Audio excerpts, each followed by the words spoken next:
দুটি বিপরীত কোণ সম্পূরক করলে তার শীর্ষ বিন্দু চারটি সমবৃত্ত হবে। অর্থাৎ একটা চতুর্ভুজের যদি বিপরীত কোণ সম্পূরক হয়, সম্পূরক কোণ কাকে বলে? সম্পূরক কোণ কাকে বলে? যদি দুটো কোণের সমষ্টি দুই সমকোণ হয় তাকে সম্পূরক কোণ বলে। আর পূরক কোণ কাকে বলে? যদি দুটো কোণের সমষ্টি এক সমকোণ হয় বা 90 ডিগ্রি হয় তবে তাকে কি বলে? ওই কোণ দুটাকে একটা অপরটা পূরক কোণ বলে। আর সম্পূরক হইছে দুটো কোণের সমষ্টি কত হইবে? আচ্ছা, আমরা একটা উপপাদ্য করছিলাম কিন্তু, বৃত্তস্থ চতুর্ভুজের দুটি বিপরীত কোণের সমষ্টির মান কত? 2 সমকোণ। বৃত্ত অন্তর্লিখিত চতুর্ভুজের করছিলাম না, এই কোণ আর এই কোণ সমষ্টি। এখন এইখান থেকে আমাদের এই শিক্ষাটা দেখতে হবে যে একটা বৃত্ত যদি একটা চতুর্ভুজ অন্তর্লিখিত হয় তাহলে ওই চতুর্ভুজের বিপরীত কোণ দুটোকে 2 সমকোণ যোগফল। তা যদি এই কোণ দুটোর যোগফল 2 সমকোণ হয় তাহলে ওই চতুর্ভুজটা কি হবে? তোমার একটা বৃত্তস্থ চতুর্ভুজ হইবে, অর্থাৎ তার বিন্দু চারটি কি হবে? সমবৃত্ত। শর্ত কি? এই বিপরীত কোণ দুটো সমষ্টি কত হবে? 2 সমকোণ বা সম্পূরক। সম্পূরক কথার অর্থ কি? সমষ্টি কত? 2 সমকোণ। তাহলে কোন চতুর্ভুজের দুটি বিপরীত কোণ সম্পর্ক হলে তার শীর্ষ বিন্দু চারটি সমবৃত্ত হবে। মনে করি এবিসিডি চতুর্ভুজের এবিসি কোণ, দেখো এই অ্যাঙ্গেলটা আর এই অ্যাঙ্গেলটা, এই দুটো আমরা ধরছি কত? 180 ডিগ্রি বা 2 সমকোণ।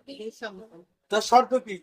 যদি এই দুটার যদি যোগফল 2 সমকোণ হয় তাহলে চতুর্ভুজটা কি হইবে? বৃত্তস্থ চতুর্ভুজ। অর্থাৎ তার শীর্ষবিন্দু চারটা কি বৃত্তস্থ হয়ে যাবে। তাহলে এবিসি প্লাস এডিসি সমান কত? 2 সমকোণ। অর্থাৎ এই অ্যাঙ্গেল আর এই অ্যাঙ্গেল এই দুইটার সমষ্টি কত? 180 বা 2 সমকোণ। তাহলে প্রমাণ করতে হবে যে এ বি সি ডি বিন্দু চারটা কি সমবৃত্ত। এখন কইতে পারে তাহলে আমরা ডি বিন্দু বাইরে দিছি কেন?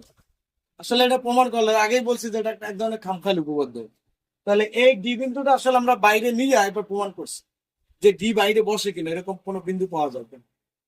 তাহলে প্রমাণ করতে হবে যে এবিসিডি বিন্দু চারটি সমবৃত্ত। যেহেতু এবিসি বিন্দু তিনটি সমরেখ নয়, দেখো এ বি সি এটা কি একই রেখায় আছে? একই রেখায় নাই। এই একটা রেখা একটা রেখা দুইটা রেখা। একই রেখা বলতে এরকম, এটা এ, এটা ডি বি, এটা সি, এরকম তো নাই, আছে? তাহলে এ বি সি বিন্দু তিনটি সমরেখ নাই। তাহলে এই এবিসি বিন্দু তিনটি দিয়ে যায় এরূপ কেবল একটি বৃত্ত আর কি। এ বিন্দু দিয়ে যাবে, বি বিন্দু দিয়ে যাবে, সি বিন্দু দিয়ে যাবে। তাহলে বৃত্তটা আঁকলে আমরা দেখতে পাই যে এই বৃত্তটি সিডি রেখাকে ই বিন্দুতে ছেদ করছে।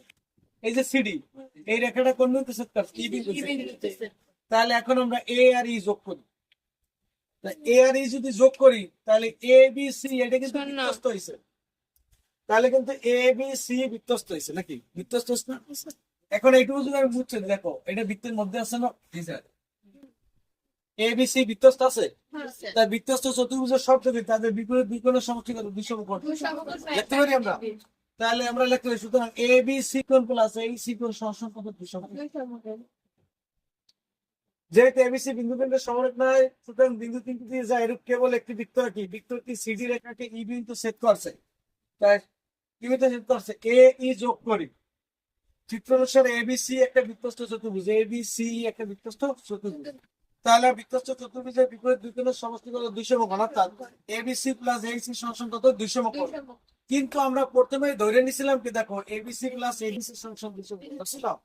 অর্থাৎ এই যে যেটা মূল চিত্র ছিল এই দুটো যে 2 সমকোণ আমরা ধরে নিছিলাম। এ বি সি এই কোণ আর এই কোণের যোগফল কত? 2 সমকোণ। এখন দেখো এই পাশে এবিসি আছে, এই পাশে এবিসি আছে। এবিসি এর লাগে এইসি যোগ করলে 2 সমকোণ হয়, আর এবিসির সাথে এডিসি যোগ করলে 2 সমকোণ হয়। এই দুটো তো সমান, তার মানে এইটা আর এটা তো সমান। এই দুটো যদি সমান হয় তাহলে এর সাথে যেটা যোগ হয়েছে এর সাথে ওই যে আর যেটা যোগ হয়েছে এই দুটো তো সমান। তাহলে আমরা লিখতে পারি সুতরাং এই সি কোণ আর এ ডি সি কোণ এই দুটো সমান। কিন্তু এটা কোনোভাবেই সম্ভব না। এখন আমরা এখানে প্রমাণ করছি এই সি কোণ অর্থাৎ এই অ্যাঙ্গেলটা আর এই কোণটা কি সমান। এটা সম্ভব না। কেন সম্ভব না কত?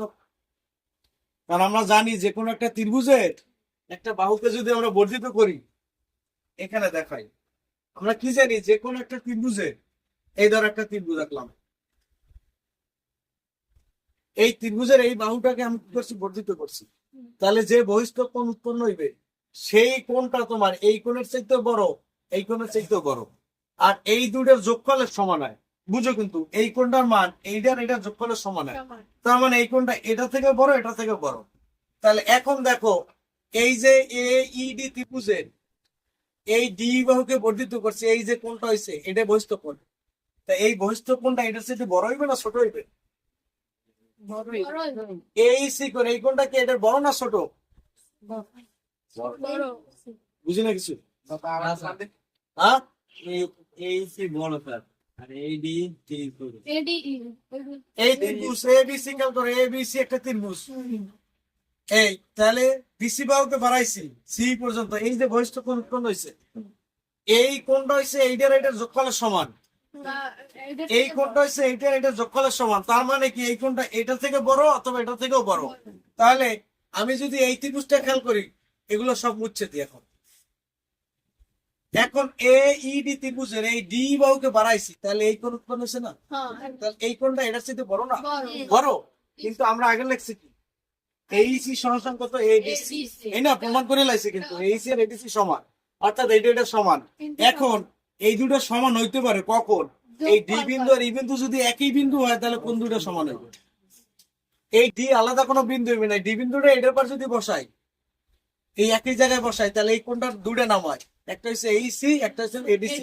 তখনই শুধু সমান হইতে পারে, তাছাড়া সমান হওয়া সম্ভব না। ঠিক আছে, কারণ এইডি এর বয়স তো এই সি কোণ ইজ গ্রেটার দ্যান এডিসি, অর্থাৎ এই কোণটা হচ্ছে এটার থেকে বড়। সুতরাং ই এর ডি বিন্দু ভিন্ন হতে পারে না। যদি তারা সমান হইতে হয়, তাহলে ই এর ডি বিন্দু একটা বিন্দু হইতে হবে।